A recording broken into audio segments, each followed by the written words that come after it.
Hello friends, super magic रसोई में मित्रों आपनु स्वागत करूं छुं। आज हूँ परवड़ना शाकनी रेसिपी तमारी साथे शेर करूं छुं। मित्रों तो तमने गमे तो लाइक करजो, शेर करजो अने सब्सक्राइब करवानुं तो भूलता ज नहीं। अने मित्रों बाजुमां रहेलुं बेल आइकन ने पण प्रेस करजो, जेथी करीने मारा ऑल रेसिपीनी माहिती तमने मळती रहे।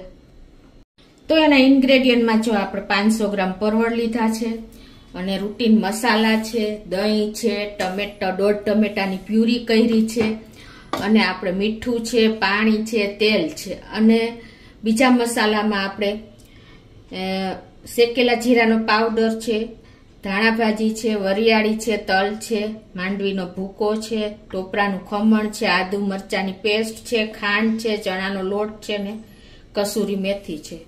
તો બનાવવાનું ચાલુ કરીએ।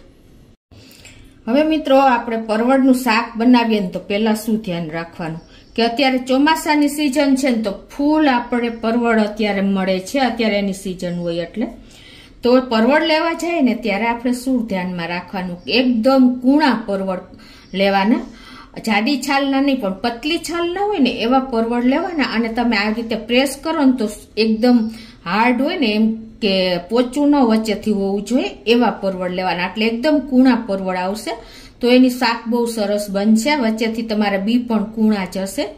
અને મિત્રો આ પરવળમાં ફૂલ ફાઈબર હોય છે એટલે ડાયાબિટીસ છે, બીપી છે, પછી જેને વજન ઉતારવો છે ને એના માટે બેસ્ટ ઓપ્શન છે। આમાં વિટામિન એ, બી, સી અને મેગ્નેશિયમ, ફોસ્ફરસ, પોટેશિયમ ફૂલ પ્રમાણમાં રહેલું છે એટલે બધી રીતે આપણે હેલ્થમાં પણ આ એક આયુર્વેદિક જ શાક ગણાય છે। તો પેલા તો આ પરવળને મેં જો ધોઈ લીધા છે 3 થી 4 પાણીએ એટલે એકદમ આપણે ક્લીન થઈ ગયા છે અને હવે એને આપણે પીલ કરી લેશું। તો પેલા તો જો આપણે આગળ પાછળની ડંઠલ દૂર કરી દેશું અને પછી એને આપણે આ રીતે પીલ કરી લેશું। તમે છાલ સહિત કરો ને તો પણ બેસ્ટ છે કેમ કે એના બધા પોષક તત્વો આપણને મળી રહેશે। તો આ રીતે આપણે બધા પરવળને પીલ કરી લેશું। જો આ રીતે આપણે પીલ કર્યું છે પછી તમારે આપણે આ પરવળ આખા ભરીને શાક બનાવવાનું છે તો આ વચ્ચેથી આપણે કટ મૂકશું અને જુઓ મિત્રો એકદમ આપણે જરા પણ બીન્સ નથી, કૂણા દાણા છે તો આ રીતે આપણે એને એના અંદરનો ગર કાઢી લેશું। આ પણ તમે કૂણા દાણા હોય ને તો તમે મસાલામાં એડ કરી શકો છો કેમ કે એમાં પણ પોષણ તત્વ જ રહેલું છે। તમે ચમચીના પાછળના ભાગથી કાઢશો ને તો પણ એકદમ સરસ ઈઝીલી જો બિયા નીકળી જશે। પરવળમાં ફાઈબર ફૂલ રહેલું છે એટલે હેલ્થ માટે બેસ્ટ ઓપ્શન છે। જો શરદી, કફ, ઉધરસ અને તાવમાં પણ તમે આને ઘીમાં બનાવીને આપશો ને તો આ તરત જ તમને રાહત થશે। તો આ રીતે આપણે બધા પરવળ તૈયાર કરી લેશું। આ રીતે જો આપણે બધા પરવળ કૂણા જ નીકળ્યા છે એટલે એના બી પણ જો આવા સફેદ સોફ્ટ જ નીકળ્યા છે। આ એક જ પરવળ આપણે પાકેલું હોય ને જો વચ્ચે પોચું હોય છે ને તો આવું પાકેલું નીકળશે ને જો એના બીન્સ જો તમે આ રીતના પીળું અંદરથી અને બીન્સ કાળા હોય છે। આવા પરવળ તમારે ચૂજ નથી કરવાના એટલે વચ્ચેથી પોચા હોય અને જાડી છાલના હોય ને તો આવા હશે તો આ બી આપણે ઉપયોગમાં નહીં લઈએ। આ રીતે જો આપણે બધા પરવળને બીન્સ કાઢીને અને ભરવા માટે તૈયાર કરી લીધા છે। આજે હું તમને 2 રીતે પરવળનું શાક બતાવીશ। તો હવે પહેલા તો આપણે એનો મસાલો કરી લેશું મિત્રો। તો મસાલામાં આપણે 1 ચમચી સિંગનો, શેકેલી સિંગ કે કાચી સિંગ કોઈ પણ સિંગનો તમે ભૂકો લઈ શકો છો, 1 ચમચી તલ છે, 1 ચમચી ટોપરું ડેસિકેટેડ કોપરું મેં ઝીણું લીધું છે, 1 ચમચી શેકેલા જીરાનો પાવડર છે, અડધી ચમચી જેવો આપણે હળદર પાવડર લેશું, 2 ચમચી જેવો આપણે આ કાશ્મીરી લાલ મરચું લેશું, 3 ચમચી આપણે ધાણા જીરું પાવડર લેશું અને 1 ચમચી આપણે વરિયાળી આખા ભાગી મેં જે કરી છે એ નાખી દેશું અને હવે આ બધું આપણે મિક્સ કરીને 1 ટીસ્પૂન જેવું આપણે મીઠું નાખી દેશું અને આમાં આપણે 1 ચમચી જેવું તેલ નાખી દેશું અને 1 ચમચી મેં શેકેલા ચણાનો લોટ લીધો છે, તમે કાચો પણ લઈ શકો, એ એડ કરી દેશું અને હવે આપણે આમાં 1 ચમચી લીંબુનો રસ નાખી દેશું અને હવે આમાં કસૂરી મેથી પણ આપણે 1 ચમચી જેવી નાખી દેશું આ રીતે હાથેથી મસરીને, અને થોડી એવી આપણે ધાણા ભાજી નાખી દેશું. અને હવે આ બધો મસાલો આપણે મિક્સ કરી લેશું. ટીસ્પૂન જેવો લાસ્ટમાં આપણે ગરમ મસાલો નાખી દેશું. તો જો આપણો મસાલો પણ અત્યારે બરાબર છે. તમારે આ સ્ટેજે ખાંડ નાખવી હોય તો નાખી શકો છો, પણ અત્યારે આપણે નથી નાખતા. અને 1 ટેબલ સ્પૂન જેવું આપણે દહીં નાખી દેશું. દહીંના હિસાબે આપણા મસાલામાં મોઇસ્ચર થોડુંક રહેશે. અને આ રીતે આપણે એને મિક્સ કરી લેશું. તમે તેલ નાખવું હોય તો તેલ પણ નાખી શકો છો. અને મિત્રો હવે ખાસ તમે નોટ કરજો કે જો આ બીન્સ આપણે જે પરવળમાંથી કાઢ્યા ને એકદમ સોફ્ટ છે અને હાઇજેનિક હોય છે, તો આને ફેંકી ન દેતા આપણે સેજ મિક્સરમાં મિક્સ કરી અને મસાલામાં નાખી દેશું, એટલે આપણે ફૂલ આપણને એનો ગુણ મળી રહે. તો આ રીતે જો આપણે બીન્સ હતા ને એને આપણે ગ્રેવી જેવું કરી લીધું છે અને એને આપણે મસાલામાં જ નાખી દેશું. તો આ રીતે જો આપણે મિક્સ કરી લીધું છે અને આપણો મસાલો પણ એકદમ હાઇજેનિક ટેસ્ટી એવો તૈયાર થયો છે. મિત્રો આ પરવળનું શાક આપણને ચોમાસામાં ખાસ ખાવું જોઈએ. પિત્તનું પણ શમન કરે છે, ચામડીના રોગ દૂર કરે છે, પ્લસ તમને કોઈ પણ જાતના કૃમિ થયા હોય ને બાળકોને કે તો પણ બહુ ઉપયોગી છે આ. તો હવે આ બધો મસાલો આપણે જે પરવળને ભરી લેશું. તો આ રીતે જો આપણે બધા પરવળમાં મસાલો સેટ કરી દેશું. તો આ રીતે જો આપણે બધા પરવળ ભરીને આ રીતે આપણે પ્રેસ કરી દેશું.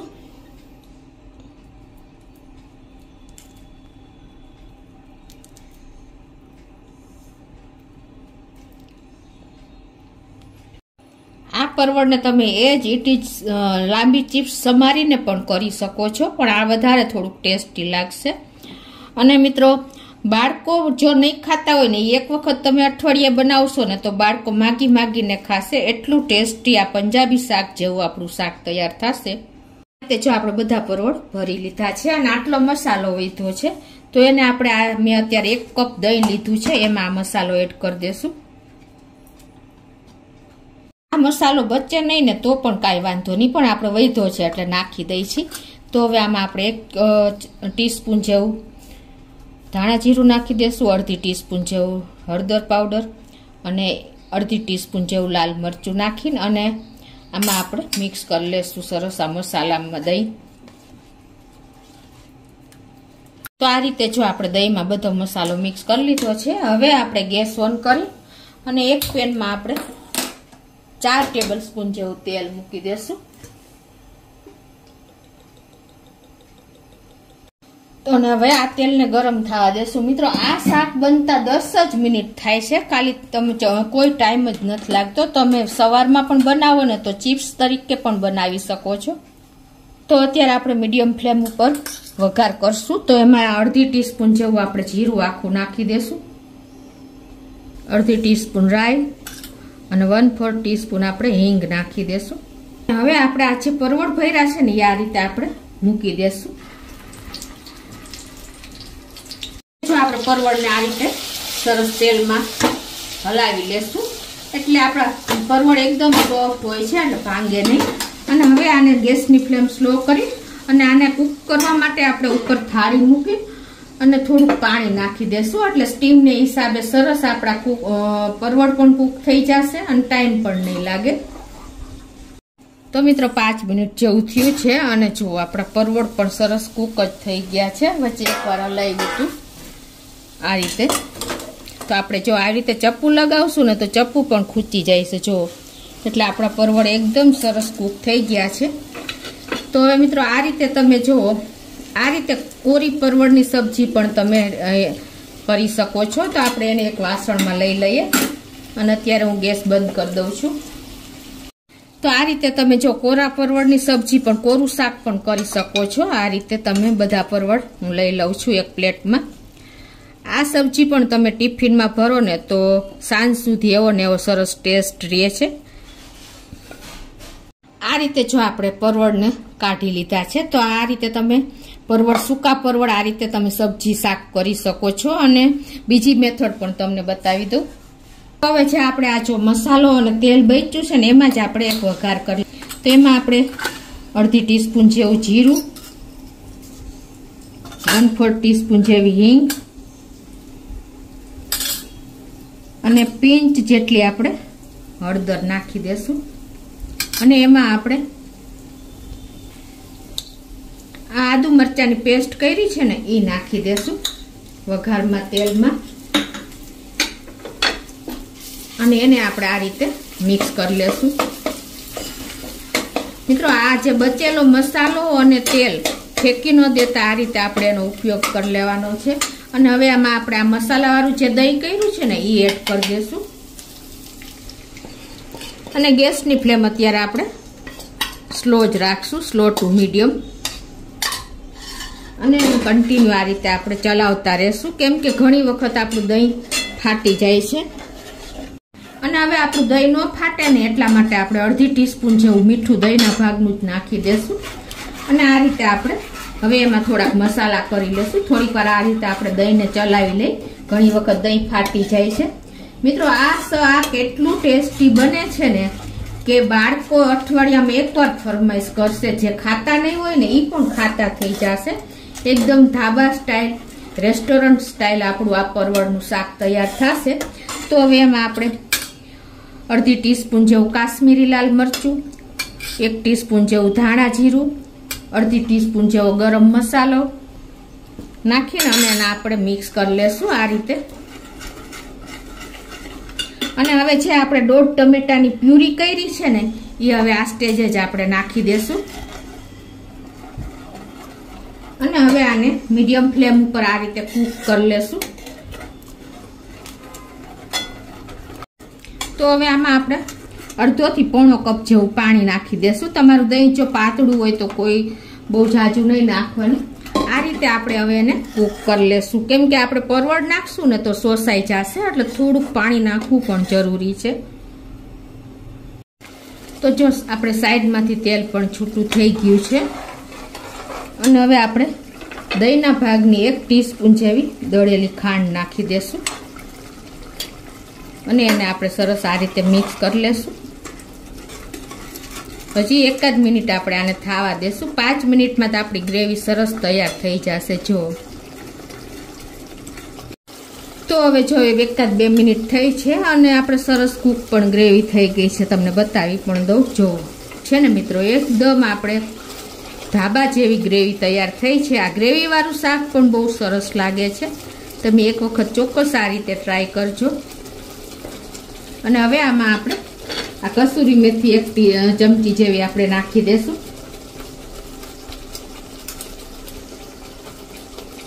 અને એને આપણે મિક્સ કરી લેશું.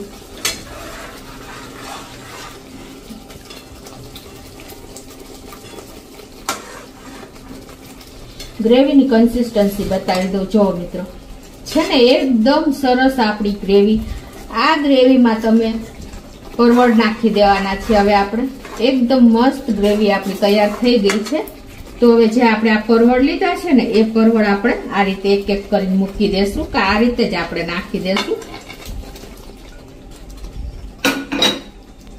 તો આપણે પરવળ નાખી દીધા છે અને આ રીતે આપણે સરસ મિક્સ પણ કરી લેશું હળવા હાથે. જો મિત્રો, આપણા પરવળનું શાક એકદમ લથબથતું ગ્રેવીથી તૈયાર છે.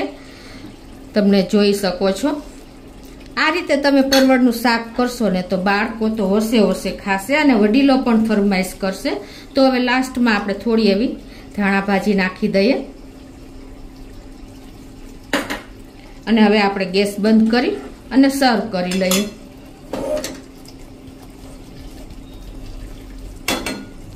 હવે આપણે આને સર્વ પણ કરી દઈએ. જુઓ મિત્રો, આપણું શાક ગ્રેવીથી લથબથતું અને એકદમ ચટાકેદાર ટેમ્પટિંગ તૈયાર થયું છે. તો મિત્રો, આપણા પરવળનું શાક એકદમ ગ્રેવી સાથે લથબથતું ધાબા સ્ટાઇલ રેસ્ટોરન્ટમાં બને ને એવું જો રેડી છે. આ જોઈને મોઢામાં પાણી આવી જાય ને એવું. બાળકો તો હોશે હોશે અઠવાડિયામાં 2 વાર માગશે. મિત્રો, જે બાળકોની પાછળ તમારે શાક ખવડાવવા ફરવું પડે છે ને એ નહીં ફરવું પડે. એટલું ટેસ્ટી બન્યું છે. તો તમે ચોક્કસ એક વખત આ રીતે ટ્રાય કરજો અને મને કોમેન્ટ બોક્સમાં જણાવજો કે તમને આ શાકનો ટેસ્ટ કેવો લાગ્યો મિત્રો. તો તમને ચોક્કસ મારો વિડીયો ગમે તો લાઈક કરજો, શેર કરજો અને મિત્રો સબસ્ક્રાઈબ કરવાનું તો ભૂલતા જ નહીં.